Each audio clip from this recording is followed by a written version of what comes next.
estudante, seja bem-vindo à disciplina de Algoritmos e Lógica de Programação. Eu sou a professora Vanessa e eu vou acompanhar você nessa jornada. Tá? O mercado está muito aguçado, principalmente nesses últimos anos, né, com relação à necessidade de desenvolvedores, de programadores, e seja de qual área for. Seja uma área mais voltada à engenharia, uma área mais voltada a dados, a desenvolvimento web, desenvolvimento desktop. Então você, estudante, tem uma grande oportunidade na sua frente, que é investir, aprender lógica, aprender a programar e se desenvolver em alguma dessas áreas para conseguir ingressar no mercado de trabalho, numa grande empresa, com um cargo que você possa ter uma boa progressão da sua carreira. Então, convido você a acompanhar comigo e vamos aí aprender um pouco sobre a lógica de programação. Tá? Vamos começar falando sobre a definição de lógica, né? Você já deve ter ouvido alguém falar assim, mas isso não tem lógica. Com que lógica você está me dizendo isso? Né? Essa falácia do dia a dia, será que tem alguma coisa a ver com a nossa lógica de programação? A verdade é que tem, tá?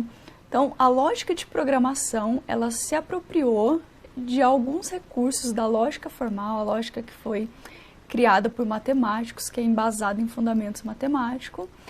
Então, a lógica de programação se apropriou de algum desses conceitos e nós utilizamos essas regras para programar, para desenvolver os nossos algoritmos, as nossas soluções. Se você der uma olhadinha aqui nesse slide, eu destaquei algumas palavras, né? Então, a lógica tem a ver com o pensamento, com a resolução de problemas, com a matemática, com otimização, tem a ver com escolhas. Né? Então, é isso que nós fazemos na hora que nós desenvolvemos algoritmos. Né? Nós utilizamos a lógica para criar regras para solucionar um determinado problema. Mas vamos ver uma definição formal sobre a lógica. Então, se você acompanhar aqui comigo no slide, eu trouxe duas definições, tá? São autores voltados para a área de programação, né? Então, o primeiro autor, o Soares, ele fala que a lógica está relacionada à arte de pensar corretamente, né? E a segunda obra já fala que a lógica é a ciência que estuda as leis e os critérios da validade que regem o pensamento. Então, veja, nessas duas definições, mesmo sendo autores da área de computação, eles trazem a definição de lógica como definições associadas ao pensamento, a forma de organizar o pensamento. A gente ainda não falou de linguagem de programação. Porque primeiro eu aprendo a pensar de maneira lógica, eu aprendo as regras que eu tenho que aplicar e depois eu escolho uma linguagem de programação para então desenvolver e implementar meu algoritmo. Então, enfatiza bem, lógica está associado ao pensamento, à organização do pensamento. Como eu vou resolver determinado problema, eu tenho que seguir uma sequência de passos para chegar. E essa sequência de passos tem que obedecer a uma sequência lógica, né? Uma ordem lógica de acontecimentos. Né?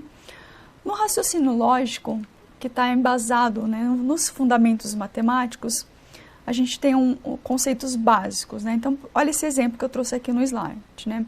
Eu tenho uma primeira frase que me diz, todo mamífero é um animal. Na segunda frase, todo cachorro é um mamífero. E uma terceira, portanto, todo cachorro é um animal. Né? O que nós temos aqui são três proposições. As duas primeiras, né, a proposição 1 e a proposição 2, são as proposições que dão origem à terceira. Tá? A terceira ela é um resultado das duas primeiras. Então, a aplicação da lógica ela vai seguir sempre essa ordem. Eu tenho certas afirmações, que a gente chama de proposições, eu aplico operadores, eu aplico regras para se chegar a resultados. E esses resultados são verdadeiros porque então eles estão baseados nessas regras, tá certo? Então, voltando aqui, para enfatizar bem, nós temos proposições, né, que são afirmações, que nós vamos utilizar, então, operadores ou conectores lógicos para se chegar aos nossos resultados. Tá legal? Eu não posso falar de álgebra, principalmente quando a gente está na área de computação, sem falar de George Boole. Né?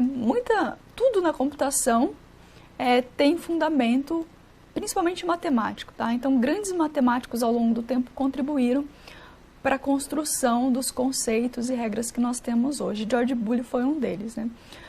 No começo, o computador ele foi criado, né, sobre a base decimal, então tinha 10 dígitos para realizar as operações, mas isso estava muito complexo de se implementar. Então, baseado nos estudos do Boolean, né, nós pegamos a parte da álgebra booleana e simplificamos, então, essas relações que são criadas no computador. Nós simplificamos para poder aplicar a lógica binária. Então, nós vamos aplicar lógica somente em cima de 2 valores, verdadeiro e falso. Então, ao invés de eu ter 10 opções, agora eu tenho 2. Ou uma proposição, ou um resultado é verdadeiro ou falso, né? E em cima desses 2 valores foi construído um novo conjunto de regras, né? Posso até pensar uma nova matemática binária, né? Se a gente olhar aqui para essa matemática binária, para essa álgebra booleana, nós temos alguns conectores, algumas formas de conectar aquelas proposições. As mais comuns, a conjunção, tá? Que é o AND, a disjunção, que é o OR, e a negação, que é o NOT, né? Então, essas 3 aí vão nos dar o embasamento que a gente precisa para criar os nossos algoritmos e as nossas soluções computacionais. E um dos recursos, né, que nós temos para aplicar, para visualizar, né, a aplicação desses operadores é através da tabela verdade, que nós vamos entender ela aqui, né? Então, dado 2 entradas, nesse caso aqui eu chamei uma entrada de A e uma entrada de B, tá? Então, de novo, uma entrada ela só pode assumir 2 valores, ou ela é verdadeiro ou ela é falso, né? E testando aí aqueles conectores que nós vimos para essas entradas, né? Então, nessa primeira linha aqui, se eu tenho uma primeira entrada que é verdade e uma segunda entrada que também é verdade, o resultado do operador AND é verdade. O resultado do operador OR também é verdade. E o NOT, o que o NOT faz? O NOT é um operador que ele inverte o valor da entrada. Então, se entrou verdadeiro, para o A, ele transforma em falso. Tá, ok? Vamos olhar aqui nossa segunda linha. Eu tenho verdade entrando na primeira entrada e falso entrando na segunda entrada, né? O resultado da operação AND é falso. Então, verdadeiro e falso para a operação AND resulta em falso. Já para o operador OR, veja que resulta em verdadeiro. E o NOT, eu estou invertendo a entrada do A, então se entrou verdadeiro, está saindo falso, tá? Então, assim, para a gente resumir e entender bem, o operador AND, ele vai ser verdade quando todas as entradas forem verdades, tá? Então, vou combinar A e B e C e D. Isso só vai ser verdade se todas essas entradas forem verdades. Já o operador OR, ele vai ser verdade quando pelo menos uma das entradas é verdadeira. Então, se eu tiver o A verdadeiro, o B falso, o C falso, o D falso, o resultado do OR é verdadeiro, porque pelo menos uma delas é verdadeira.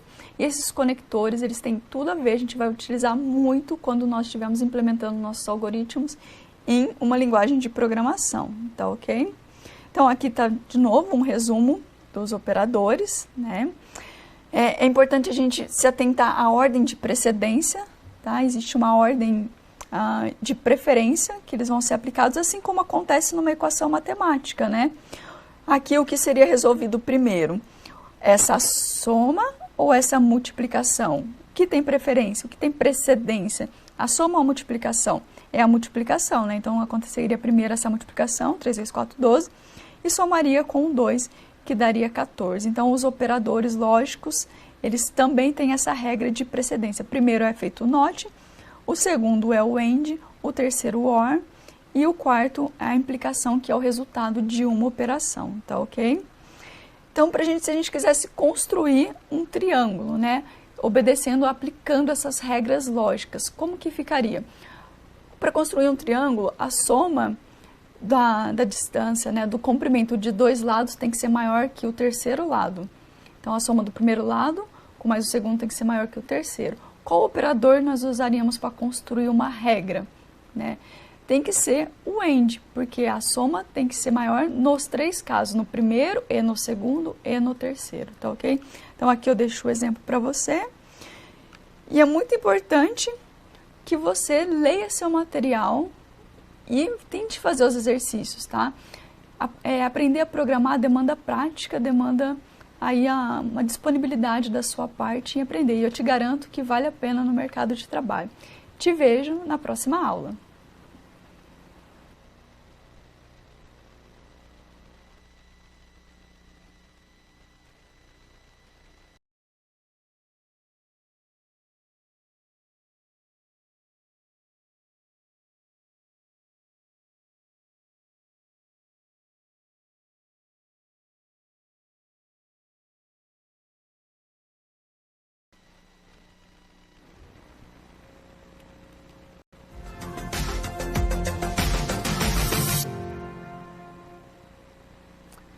Cara estudante, dando continuidade ao nosso estudo de algoritmos e lógica de programação, né? No primeiro momento nós já falamos sobre a lógica, os conceitos da lógica, né? Que é embasado na lógica matemática, que nós trazemos para o mundo da computação esses conceitos e aplicamos ele no nosso cotidiano, né? Agora nós vamos falar um pouco mais sobre os elementos fundamentais desse universo da programação. E o primeiro deles é o algoritmo, né? Então, o que é o algoritmo? Já ouviu falar sobre isso? Né? Será que um algoritmo ele é um programa de computador? Né? Por exemplo, como que eu executaria uma operação matemática, né? Uma divisão, por exemplo? Lembra quando você estava lá na quarta série, quinta série, que você aprendia a resolver a soma, a subtração, principalmente a divisão, lembra? Colocava lá um número, por exemplo, 15, abria a chave dividido por 3. Não existia uma série de regras e passos que você precisava seguir para chegar num resultado de uma operação matemática? Pois então, desde aquela época você já estava utilizando algoritmos, tá? Então o algoritmo ele não é uma definição da computação. O algoritmo ele é uma sequência de passos que nós vamos seguir para resolver um determinado problema. E olha como as coisas começam a se encaixar. Essa sequência de passos precisa ter uma ordem e regras lógicas para que eu chegue no resultado que eu quero, tá? Mas algoritmo, então, para a gente é simplesmente uma sequência de passos que eu vou seguir para chegar no meu resultado, tá? Falando especificamente agora de um algoritmo computacional. Todo algoritmo a gente consegue resumir ele, né, numa visão macro em três momentos, né? O primeiro, com relação às entradas de dados que vão chegar nesse algoritmo, né? Essa entrada ela pode vir de um banco de dados, ela pode vir de um formulário da web. Na nossa disciplina, né, como nós estamos aprendendo as regras, a lógica de programação, as nossas entradas elas vão vir ou de variáveis que nós vamos digitar, por exemplo, idade igual a 18, né? Eu estou fornecendo esse dado de entrada. Ou então nós vamos pedir para o usuário digitar um valor. Qual a sua idade? Então essas vão ser as duas formas de entrada para os nossos algoritmos. Voltando aqui para o slide, a partir do momento que eu tenho todos os meus valores de entrada, então eu passo para a sequência de processamento. Então aqui eu vou aplicar uma série de regras que vão me permitir processar esses dados para eu chegar então na saída que eu quero, no resultado que eu espero que o algoritmo me devolva, tá ok? Então todo algoritmo ele tem entrada, processamento, saída, tá? A entrada em diversas fontes, processamento, diversas técnicas que nós vamos aplicar para resolver o nosso problema, e a saída, no nosso caso, a gente vai sempre imprimir na tela do computador, mas eu poderia, por exemplo, jogar a saída também para um banco de dados, tá ok? Mas então a entrada, processamento e saída, tá? Ok, eu recebo então dados de entrada, que eu digito ou que o usuário digita. Mas aonde esses dados eles são guardados? Já ouviu falar da memória RAM? Né? Quando a gente vai comprar lá um computador, tem lá, qual é o processador? Core i5. Quanto de memória RAM? 4 GB, 8 GB, 16 GB, né? O que tem a ver essa memória RAM com a programação, com o nosso mundo aí da computação? Quando nós estamos criando, né, soluções, e mesmo usando o computador, espaços são reservados aqui nessa memória RAM, tá? Então tem espaço para um programa, para outro, para outro.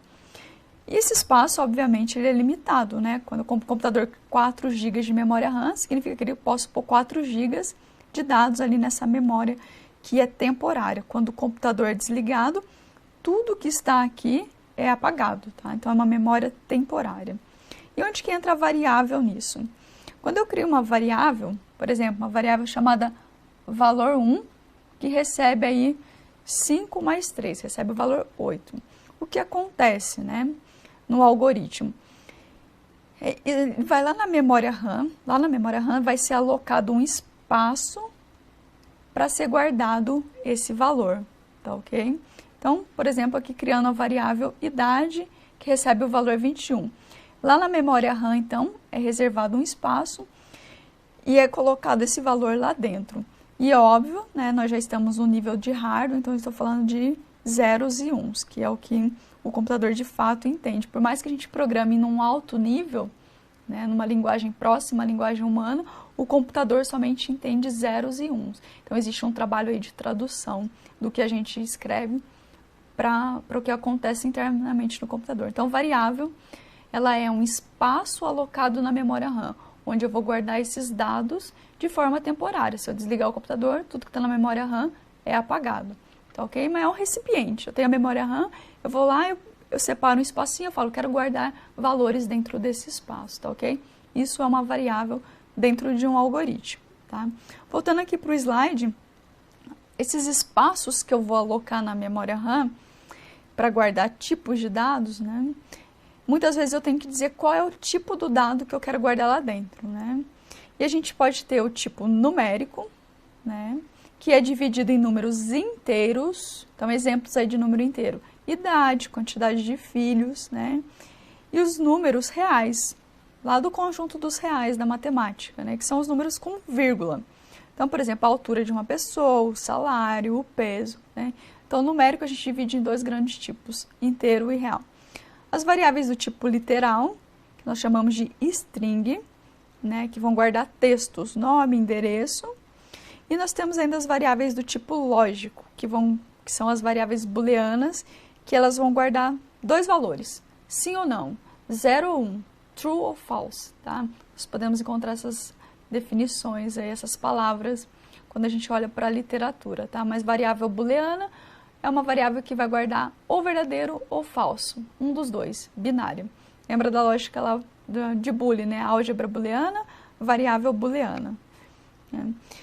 Dentro do algoritmo, nós podemos aplicar operações. Né? Então, eu tenho os dados já da minha entrada, então eu preciso processar esses dados. Como que eu processo? Por meio de operadores aritméticos. Isso mesmo, os operadores lá da matemática. Então, eu posso somar, subtrair, multiplicar, dividir. E talvez um que seja novidade para você é o operador mod, que ele vai guardar o resto de uma divisão, tá? Então, aqui um exemplo. 10 dividido por 3 daria um número com casa decimal, correto?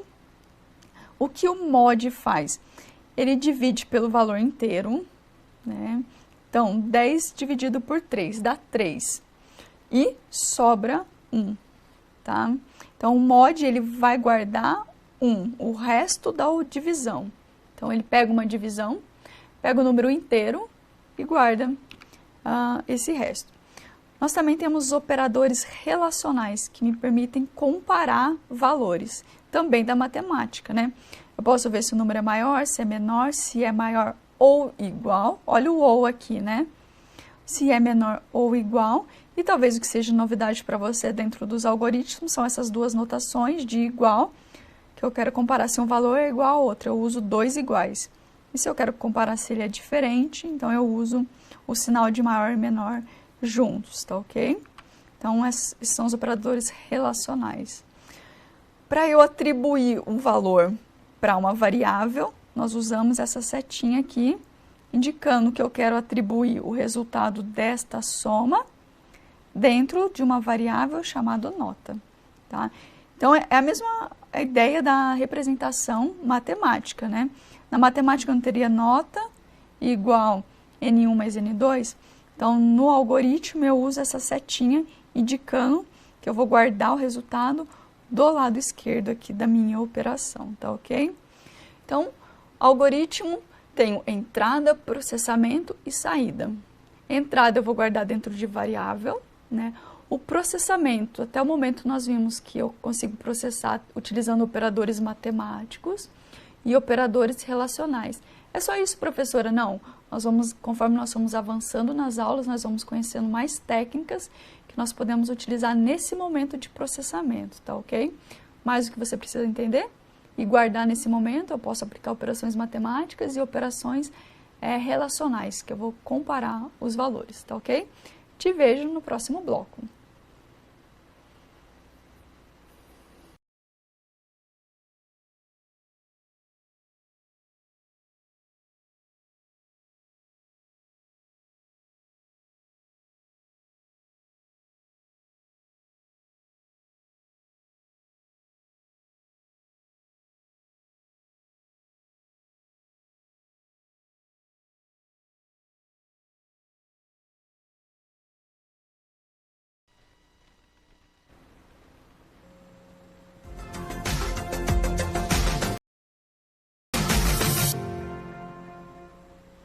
Olá, cara estudante, dando continuidade ao nosso estudo de algoritmos e lógica de programação, né? Então, nós já entendemos o que é a lógica formal, a lógica no mundo da computação.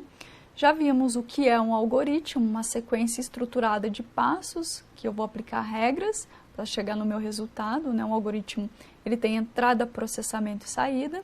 E nós já vimos que para eu processar, eu posso utilizar operadores matemáticos e relacionais. Né? Até o momento, então, nós já entendemos todos esses passos. Né?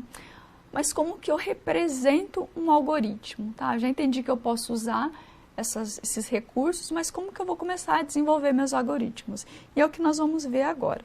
Né? A primeira forma que nós podemos representar um algoritmo é por meio da linguagem natural. Linguagem natural é a nossa linguagem do dia a dia. Né? Então, eu começo aqui, eu tenho um exemplo de um algoritmo que vai somar dois valores. Né? Então, eu falo assim, olha, eu vou começar um algoritmo. Peço para entrar com o primeiro valor para eu poder somar. Peço para entrar com o segundo valor. No quarto passo, eu realizo a soma do primeiro com o segundo. No quinto passo, mostra na tela e o algoritmo se encerra. Né? Então, nessa sequência de passos, veja que a gente usou linguagem natural, nossa linguagem do dia a dia, obedecendo uma regra, né, uma sequência lógica. Eu não poderia somar antes de receber os valores. Né? Então, já tem aí lógica, tá? Sequência correta de passos. Mas é uma linguagem natural. Eu entendo, você entende, nós humanos entendemos, mas o computador não entende nada disso. Né? Então, a gente precisa chegar numa linguagem mais próxima dele. Né? A segunda forma, então, que nós temos de representar um algoritmo, ela já vai estar um pouquinho mais próxima do que o computador espera. Já é um pseudocódigo, ela não está nem tão próxima da nossa linguagem do dia a dia. Né? Eu não falo soma, underline, valores no meu dia a dia. Né?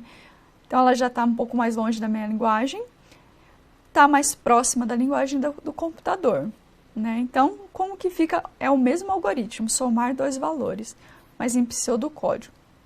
Na linha 1, a gente tem o nome do algoritmo, tá? E já veja que aqui tem alguns detalhes, né? Não tem espaço aqui e tem esse ponto e vírgula aqui. Veja que eu já estou obedecendo mais regras que o computador precisa. Né? Estou falando para ele, olha, vou começar a declarar minhas variáveis. Né? Então, eu vou ter a variável que vai guardar o valor 1, o valor 2 e a soma. E eu digo que tipo de dado eu vou guardar dentro dessas variáveis. Elas vão receber valores numéricos reais, com vírgula. Tá? Ah, professor, e se eu digitar o número 10 e tentar guardar numa variável dessa? Ok. Lembra dos conjuntos numéricos da matemática? Né? Os inteiros, eles fazem parte dos reais. Né? Então, aqui a gente pode usar essa mesma ideia, na verdade, a mesma ideia dos conjuntos, tá ok? Na quarta linha, eu vou falar para o pseudocódigo, olha, eu vou iniciar meu algoritmo agora, eu vou iniciar minha sequência de passos, tá? Então, eu peço para o usuário digitar o valor 1, eu vou ler o valor que ele digitou. Eu peço para ele escrever e a gente vai ler. E daí eu faço a operação matemática. Veja que aqui já está a notação de algoritmo, né? Então, eu vou atribuir o resultado dessa soma numa variável chamada soma, tá ok? E eu vou escrever o resultado na tela. Veja que aqui já tem também notações, já estão mais próximas de uma implementação computacional. As strings, os textos estão entre aspas, eu tenho aqui comandos, né?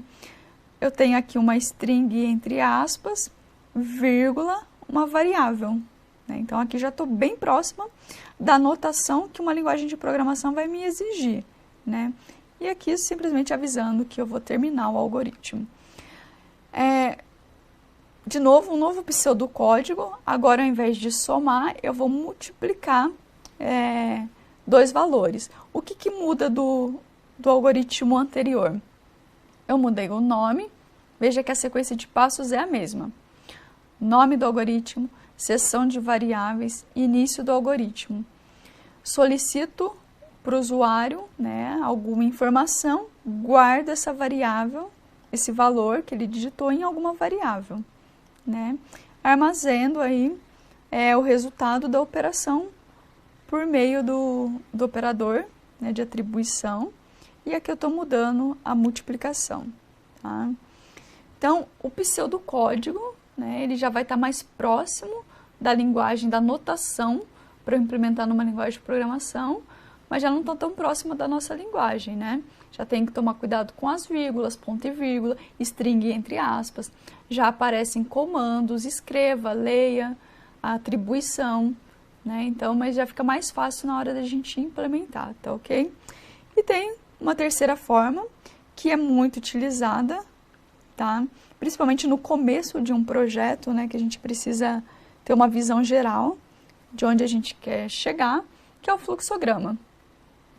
O fluxograma, então, ele é uma combinação de diagramas, tá?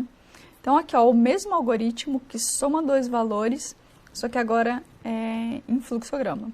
Veja que a seta no meio, ela indica a direção de execução. Veja que eu estou vindo para cá, essa é a sequência da execução.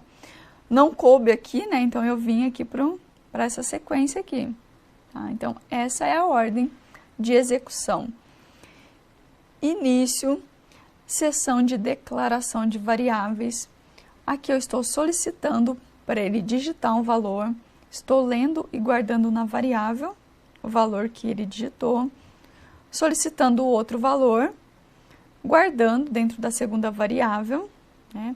Fazendo o processamento e exibindo o resultado na tela. E o fim do algoritmo. Veja que para cada função apareceu um diagrama diferente. O início e o fim, essa bolinha oval, né? Processamento foi sempre esse retângulo aqui, ó. Aqui eu tenho um processamento, aqui eu tenho um processamento. Então, alocar espaço na memória para as variáveis é um processamento. Impressão na tela é esse diagrama. Guardar o valor digitado por um usuário na variável, esse outro diagrama, tá? Esses são os principais. Existem outros fluxogramas? Existem, tá? No seu material você vai encontrar as outras formas, outros diagramas, tá? Mas os que você vai usar com muita frequência é impressão na tela, leitura e armazenamento em variáveis, processamento, o de início e fim, e um que nós vamos só introduzir agora, que é a tomada de decisões, né? Então, se eu crio algoritmos para resolver problemas. E resolver problemas implica em tomar decisões. Só para a gente começar a se acostumar com essa ideia que a gente vai se aprofundar, né? Aqui eu trouxe já o diagrama da decisão. Então, veja que ele é um losango, né? E ele vai ter duas opções, sim ou não. Então, dado uma decisão, dado uma condição, por exemplo, aqui no nosso exemplo, o número 1 é maior que o número 2, só tem duas respostas, sim ou não. Se ele for sim, o fluxograma segue por aqui, se ele for não, o fluxo muda. Então, veja que a tomada de decisões tem a ver, ela vai influenciar no fluxo que o algoritmo vai seguir. Aqui um exemplo, né, só para a gente começar a se acostumar com as decisões, onde eu leio a idade de uma pessoa e eu vejo se essa pessoa é maior de idade ou não. Então, se a idade é maior ou igual a 18 anos, eu imprimo uma mensagem falando que a entrada dessa pessoa é permitida. Se a idade não é maior e nem igual a 18, então eu imprimo uma mensagem falando que a entrada dessa pessoa não é permitida, né? Então, aqui eu fico por aqui, né, nessa primeira sessão, tá? Nós já vimos algoritmos, lógica, começamos a aprender os operadores que eu posso utilizar. Nas demais aulas, agora a gente vai aprofundar esses conhecimentos e conhecer mais técnicas para desenvolver algoritmos um pouco mais complexos e que resolvam aí uma gama enorme de problemas. Te vejo na próxima aula.